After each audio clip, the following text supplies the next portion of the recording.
Tekkali YCP MLC Duvvada Srinivas కుటుంబ వ్యవహారం ఇప్పుడు రోడ్డుకెక్కిందని చెప్పుకోవచ్చు. అయితే గతంలో కూడా ఈ వివాదం ఒక సంవత్సరం నుంచి కూడా నడుస్తుంది. అయితే ప్రస్తుతానికి దువ్వాడ శ్రీనివాస్ వాళ్ళ భార్య వాణి కూడా ప్రస్తుతానికి మనతో ఉన్నారు. అసలు ఎందుకు ఈ సమస్య వచ్చిందో ఆవిడ తెలుసుకునే ప్రయత్నం చేద్దాం. మేడం, అసలు దువ్వాడ శ్రీనివాస్ గారికి మీకు అసలు ఎందుకు సమస్య? ఎందుకంటే మీరు ప్రేమించి పెళ్లి చేసుకున్నారు, ఇష్టపూర్వకంగా పెళ్లి చేసుకున్నారు. సో ఎందుకు ఈ సమస్య వచ్చింది? సార్ 29 years అయింది నాకు మ్యారేజ్ అయ్యి. ఏ రోజు కూడా ఇల్లీగల్ అఫైర్స్ మీద మేమిద్దరం దెబ్బలాడుకునే పరిస్థితి లేదు. ఇప్పుడు కూడా ఎన్నో కష్టాలు రాజకీయాల్లో ఫేస్ చేసినప్పటికి కూడా అన్ని రకాలుగా నేను ఫస్ట్ రాజకీయాల్లో ఫాదర్ బట్టి నేను వచ్చాను. మహిళా రిజర్వేషన్స్, డాడీ పొలిటికల్ బ్యాక్గ్రౌండ్ నుండి నేను పార్టిసిపేట్ చేయడం జరిగింది. తద్వారా ఆయన నా తర్వాత వచ్చారు, నేను సపోర్ట్ ఇవ్వడం కూడా జరిగింది. చాలా అప్స్ అండ్ డౌన్స్ అనేవి మేము చూసాము. ఈయన తాలూకా వెర్షన్స్ బట్టి చాలామంది శత్రువులు అయ్యారు. ఆ శత్రువులు ఏంటంటే ఒక లేడీ రూపాన ట్రాప్ చేయడం జరిగింది. ఎలాగైనా జగనన్న ఈయన టికెట్ అంటున్నారు కాబట్టి ఇతను చేస్తున్న పనులు బాగాలేవు, అధిష్టానం అది గ్రహించుకోవడం లేదు. ఎలాగైనా ఈ ఇష్యూని ఇచ్చేయాలనే ఆలోచనతో ఒక లేడీ ద్వారా ట్రాప్ చేయడం, వాళ్ళు ఏ రకంగా కూడా దెబ్బ కొట్టే అవకాశాలు లేక ఈ రకంగా ట్రాప్ చేయడం జరిగింది. ట్రాప్ చేసిన తర్వాత మేము చాలా వితిన్ 4 walls మా పొలిటికల్ లైఫ్ కెరియర్ పోతుందనేసి మేము చెప్పడం కూడా జరిగింది. తర్వాత అధిష్టానం దృష్టికి తీసుకెళ్ళడం కూడా జరిగింది. అధిష్టానం దగ్గర చెప్పవలసిన మాటలు చెప్పేసి మళ్ళీ యథావిధిగా ఇక్కడ వేరేగా బిహేవ్ చేసే పరిస్థితులు మేము చూసాము. మేము చాలా సాక్రిఫైస్ చేసాం పొలిటికల్గా. ఆ సాక్రిఫైజేషన్ని ఏదో ఒక రకంగా ఆయన సక్సెస్ చేసుకోకన్నా ఫైనాన్షియల్ ప్రాబ్లం అనేది ఎప్పుడు నేనే డీల్ చేసుకుండేదాన్ని, ఆయన ఇప్పుడు డీల్ చేసే వ్యక్తి కాదు. సో ఎప్పుడు ఏదో ఒక రోజు ఏదో ఒక రోజు సక్సెస్ రేట్ రాదనేది ఓపికతో మేము ముందుకు వెళ్ళాం. అయినప్పటికి కూడా ఆయన ఏ రోజు కూడా యూటిలైజేషన్ చేయలేదు. జగనన్న అయితే మాకు చాలా లైఫ్ ఇచ్చారు, చాలా చూశారు, కానీ ఆయన అది మిస్యూజ్ చేసుకున్నారు.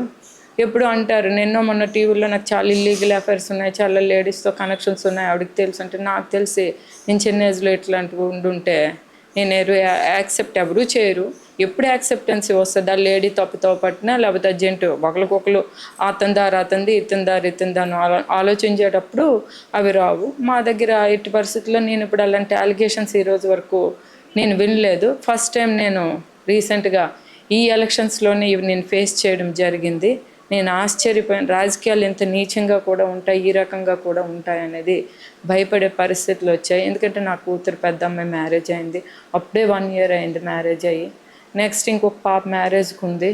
ఈ రకంగా మా జీవితాలతో ఆడుకుంటున్నారా అని చెప్పేసి నేను చాలా బాధపడుతున్నాను. ఏదేమైనా మన బంగారం మంచిదైతే ఏముంది అనేది అనుకునే సామెత, మనకు మనమే ఇది అవ్వాలనేది చాలా ట్రై చేసాము. బయట పడకన్నా సీఎం వరకు వెళ్ళాము, లోపలికన్నా ప్రెస్ మీట్లు ఇచ్చి మళ్ళీ మేమందరం ఒకటే అని చెప్పుకొని రకరకాలుగా మేము ట్రై చేసాం. కానీ ఏదో ఒక రకంగా మా ఫ్యామిలీని వీధెక్కించాలన్న ఒక ఆలోచనతో మరి శ్రీని గారు ఎలా ట్రాప్ అయ్యారా, ఏమయ్యారా, ఎందుకు ట్రాప్ అయ్యారు, ఎలా బుక్ అయ్యారో కూడా తెలియదు. 100% ఇది ట్రాప్, అది అయితే మాకు ఖచ్చితంగా తెలుసు. కానీ ఆయన ఇంత ఫూలిష్ పర్సన్ అనేది నలుగురు అనుకుంటారని ఒక దీంతో కవరింగ్ చేసుకుంటూ మా మీద ఉన్నవి లేనివి 29 years నేను ఆవిడతో హెరాస్మెంట్ ఫేస్ చేశాను, అది ఇది అనుకొని లేని అబద్ధాలు అన్నీ కవరింగ్స్ చేసుకొని ఎలాగో ఒకలాగా తప్పించుకునే ప్రయత్నం, ఆయన స్వార్థ రాజకీయాల కోసం, ఆయన ఇమేజ్ కోసం మమ్మల్ని డ్యామేజ్ చేస్తూ ఆయన వచ్చారు. ఇవన్నీ మేము ఫేస్ చేస్తాం. ఇది మా దురదృష్టము, మా బ్యాడ్ లక్. పిల్లలు చాలాసార్లు ట్రై చేశారు ఆయన కలవడానికి. నాకు ఆయనకి ఎన్నెన్నో ఉండొచ్చు, సంథింగ్ చాలామంది వైఫ్ అండ్ హస్బెండ్స్లో ఉంటాయి, కానీ పిల్లలకు కూడా కలకన్నా అంత దీనిగా బిహేవ్ చేయవలసిన అంత అవసరం ఏంటి? ఎన్నోసార్లు పిల్లలు పాపం వల్ల, ఎందుకంటే నాకంటే వాళ్ళ ఫాదర్తో మంచి అటాచ్మెంట్ ఉండేది, పిల్లలకి చాలా ఫెయిత్ ఉండేది. వాళ్ళ ఫాదర్ ఎంత స్ట్రెస్ ఉన్నా వచ్చి పిల్లలతో టైం స్పెండ్ చేయడం అనేది చాలా ఎక్కువ టైం ఉండేది. కానీ అవన్నీ కోల్పోయి ఈరోజు వాళ్ళు బిహేవ్ చేస్తుంటే మాకే ఆశ్చర్యం వేస్తుంది, ఏంటి ఇలా జరిగింది అనేది. కార్యకర్తలు కూడా నాతో చాలామంది కంప్లైంట్ ఇచ్చారు శ్రీని గారి బిహేవియర్ మీద. నేను చెప్పడం జరిగింది, ఏంటి కార్యకర్తలు కూడా కంప్లైంట్ ఇస్తున్నారని కూడా నేను చెప్పడం జరిగింది. అయినప్పుడు కూడా అదేమీ లేదు, ఓట్లు ఉన్నాయి, మనం తిప్పుకోవాలి, అందరితో చెడ్డ అయిపోతే ఎలాగంటే నేను దాన్ని కూడా పాజిటివ్గానే చూసుకున్నాను. కానీ రాను ఇందాక మా పాప మెసేజ్లు కూడా మీకు ఉన్నాయి, ఆవిడ శ్రీని గారికి పెట్టిన మెసేజ్లు, ఆ గడప గడపలో ఆవిడ చేసిన బిహేవియర్స్, న్యూసెన్స్ అవన్నీ మా ఫ్యామిలీస్ మీద కానీ మా పొలిటికల్ కెరియర్ మీద కానీ చాలా ఇంపాక్ట్ అవుతుండేవి. మేము దానికి సంబంధించి భయపడి ఒక గౌరవమైన కుటుంబాల నుండి మేము వచ్చాము. ఈరోజు రాజకీయాలు తాతల తండ్రుల నుండి కూడా మేము రాజకీయాలు చేస్తున్నాము. ఒక గౌరవమైన ఫ్యామిలీ నుండి వచ్చాము. శ్రీని గారిది అయితే ఇక్కడ నేటివ్ కాదు, మా ఇంటికి సన్నెలాగా వచ్చారు. ఆయన నేటివ్ పలాస. సో ఆయన చేస్తున్న ప్రతి ఒక్కటి ఇండివిజువల్గా నా మీద, నా పిల్లల మీద, మా పేరెంట్స్ మీద, మా ఫ్యామిలీస్ మీద ఇంపాక్ట్ అవుతుంది. కాబట్టి నేను అధిష్టానం దృష్టిలో కూడా చెప్పి చర్యలు తీసుకోవాలి. గతంలో కూడా సీటు మీకు కన్ఫర్మ్ చేసి మళ్ళీ ఆయన ఖరారు చేశారు. సో ఆ టైంలో కూడా మీ దగ్గరికి కొంతమంది నేతలు వచ్చి కూడా మీకు సర్ది చెప్పడంతో మీరు డౌన్ అయ్యారని చెప్పి అంటున్నారు. ఇది ఎంతవరకు వాస్తవం? నిజమే సార్. నేనైతే సీట్ అడిగాను. ఎందుకంటే పొలిటికల్ బ్యాక్గ్రౌండ్ ఆయనది కాదు, నాది. ఆయన ఏదో సోషల్ మీడియాలో ఆ చిన్నాడు మీద నేను నరిసేస్తున్నాను, ఆ చిన్నాడు కొట్టేస్తాను, లేకపోతే అల్లరి చేస్తాను, ఇట్లా ఫోకస్ అవడానికే తప్ప గ్రౌండ్ లెవెల్ రియాలిటీస్కి వచ్చినప్పుడు వర్క్ అంతా నేనే చేసేదాన్ని. ఏ సమస్యలైనా పబ్లిక్ సమస్యలు కానీ క్యాడర్ సమస్యలు కానీ ఆయన ఓన్లీ స్పీచ్ల వరకే పరిమితం తప్ప గ్రౌండ్ వర్క్ అన్నీ కూడా నేనే చేసుకుండేదాన్ని. ఫోన్లో నాకు ఇది ఆడపిల్లలు ఇంట్లో ఒకరు ఉండాలి, బయట ఒకరు పాలిటిక్స్ చేయాలి, జెంట్సే చేసుకొని లేడీస్గా నేను నా పిల్లలకి నేను చేయకపోతే ఇప్పుడు నాకు టైం లేదు. భగవంతుడే నాకు ఈ గ్యాప్ కల్పించాడేటో, నేను పిల్లలకి సర్వీస్ చేస్తాను అని ఒక మంచి ఆలోచనతోనే నేను వెళ్ళాను. కానీ ఆయనకి ఇచ్చిన ఆపర్చునిటీని ఆయన మిస్యూజ్ చేసుకున్నారు. మా పార్టీ ఏంటంటే నేను వెళ్ళాను, నాకు టికెట్ కావాలి అని నేను వెళ్ళాను. పార్టీ మరి మంచి ఏ రకంగా ఆలోచించో నాకు ఒక 7-8 months ఇన్ఛార్జ్ అయితే నాకు పార్టీ ఇవ్వడం జరిగింది. ఇచ్చిన తర్వాత మళ్ళీ లాస్ట్లో ఈయన ఏం చెప్పాడు, ఆ చిన్నాడికి నేనే ఎదిరించగలనని, ఆయన ఎదిరించగలరని ఒక నమ్మకం, ఇంకొక ఆలోచనతో నాకైతే పక్కన పెట్టేసి ఆయనకి ఇవ్వడం జరిగింది. సరేలే పార్టీ ఏమందంటే ఇవి బ్యాడ్ కాకూడదమ్మా, మేము అన్నీ సాల్వ్ చేస్తామని చెప్పడంతో నేను వెనక్కి అయితే తగ్గడం జరిగిందండి.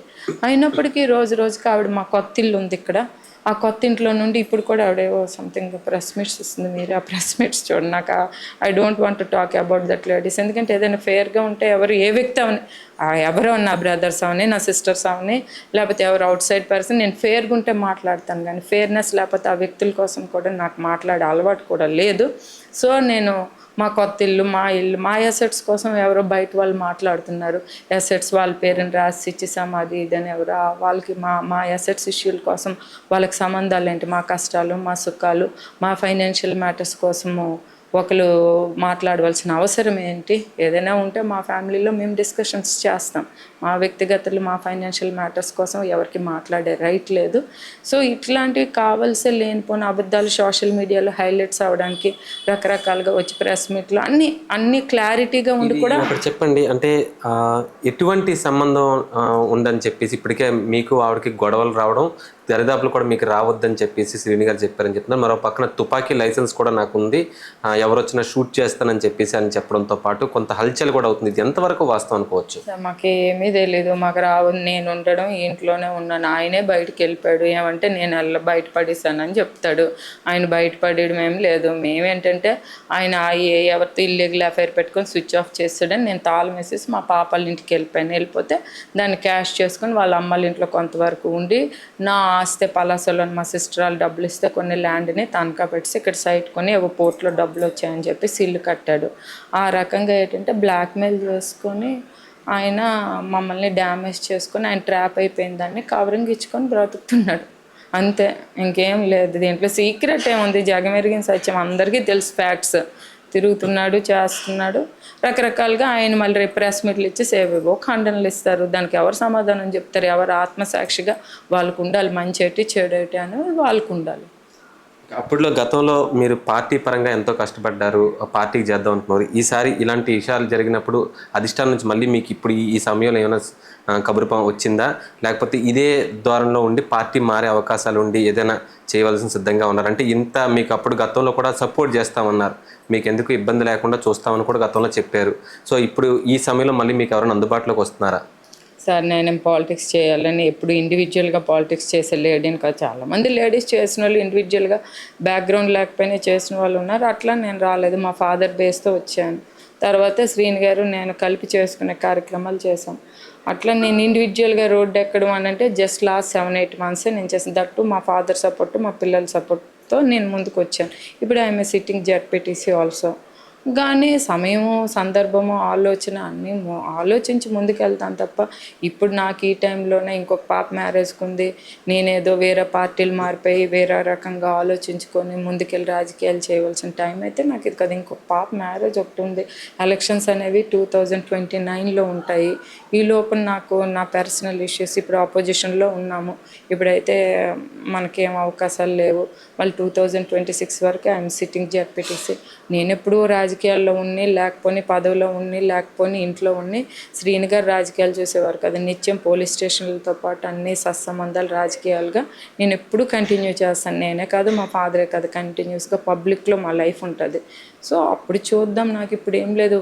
ఫ్రమ్ ది బిగినింగ్ నా పేరెంట్స్ బ్యాక్గ్రౌండ్తోనే నేను వస్తున్నాను. నాకు పరిస్థితులు బట్టి ముందుకు వెళ్తుంటే తెలుస్తుంది తప్ప, నేను ఇప్పుడు ఈ 2029 లోపు నేను అలాంటి నిర్ణయాలు అయితే నాకు లేవండి. ఓకే.